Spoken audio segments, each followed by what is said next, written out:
দেখো, আমার কারোর প্রতি কোনো অভিযোগ নেই, ক্ষোভও নেই, তবে কষ্ট পেয়েছি আমি, এটা ঠিক। কারণ আমি দিন রাত অক্লান্ত পরিশ্রম করে দেশটাকে গড়ে তুলেছিলাম, উন্নতি করেছিলাম।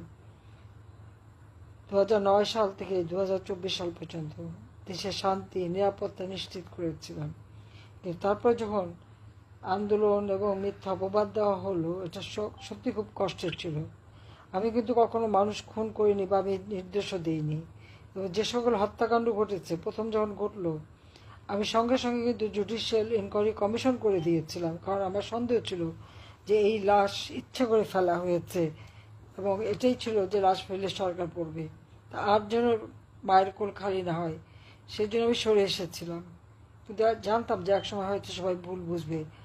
আজকে তোমরা যারা, তোমাদেরকে যে বিভ্রান্ত করা হয়েছিল, যারা ভুল করে গিয়েছিলে, আমি তাদের শাস্তি দেবো, আমি তো ওভাবে শাস্তি দেওয়ার লোক না। আমার যথেষ্ট সহনশীলতা আছে এবং আমি বুঝতে পারি। আর তোমরা তো ছোট বাচ্চা, শিশু, তোমাদের অবশ্যই ভুল হওয়াটা খুব স্বাভাবিক। কাজে যারা মনে করে আর যারা এই মিথ্যা অপবাদ করে, এরাই একসময় তোমাদেরকে ভুল বুঝিয়েছিল, এখন আবার ভুল বোঝাতে চেষ্টা করে। আমি কারোর প্রতি কখনো প্রতিশোধ নেই না, আমার প্রতিশোধ নেবার প্রবণতাও নেই। আমি সবসময় ক্ষমা সুন্দর চোখেই দেখি। তবে হ্যাঁ, তোমাদেরকে যারা প্ররোচিত করেছে, তোমাকে যারা বিভ্রান্ত করেছে, তোমাদের মতো এরকম কোমলমতি শিক্ষার্থী, অনেক কোমলমতি শিক্ষার্থীরা বুঝতে পারেনি। হ্যাঁ, এটা তোমাদের বয়স, কোনো একটা এই ধরনের ঘটনা হলে সেটাকে একটু অন্যভাবে দেখবে, সেটাই ছিল।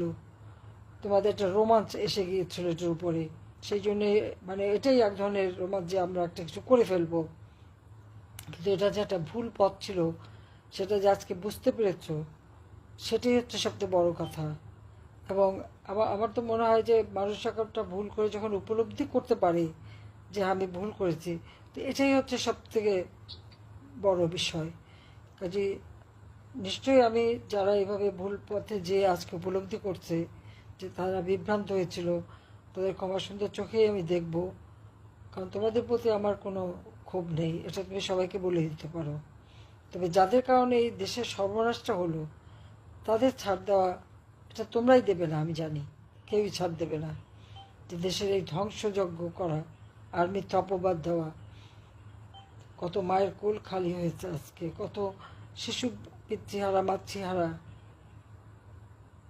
কত মা বাবা সন্তান হারা, কত সন্তান আজকে পথে বসে আছে, সেটি সব থেকে দুঃখজনক। দেশের মান সম্মানটা আজকে কোথায় চলে গেছে।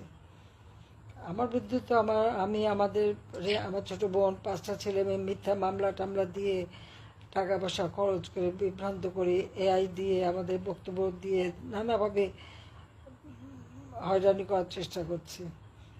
কিন্তু আমি জানি সত্যের জয় হবে আমাদের জন্য, আমরা কোনো অন্যায় করিনি।